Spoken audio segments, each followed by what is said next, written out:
بسم اللہ الرحمن الرحیم۔ السلام علیکم، میں ہوں آپ کا بھائی عباس حمدانی۔ آج کا ہمارا موضوع گفتگو ہے ایک حدیث قدسی، اللہ کی مرضی۔ دوستو، امام محمد باقر علیہ السلام سے روایت ہے کہ رسول اللہ صلی اللہ علیہ وآلہ وسلم نے فرمایا کہ خداوند عالم کا ارشاد ہے، میری عزت و جلالت، عظمت و کبریائی، نور و رفت اور میرے مقام و منزلت کی بلندی کی قسم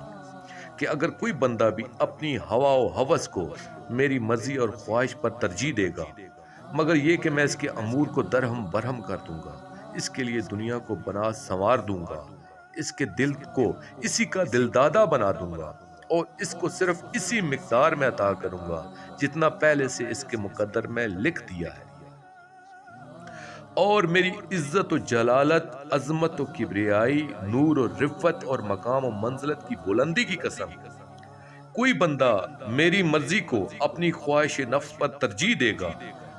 مگر یہ کہ ملائکہ اس کی حفاظت کریں گی، آسمان اور زمین اس کے رزق کے ذمہ دار ہیں، اور ہر تاجر کی تجارت کی پشت پر میں اس کے ساتھ موجود رہوں گا،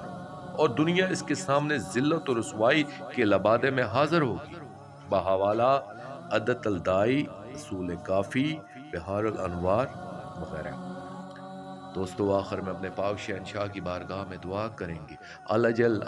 یا سفینۃ النجات، یا ولی المظلومین، یا مطہر الارض، یا مطہر النفوس، اجر اللہ تعالی فرجک وصلوات اللہ علیکہ،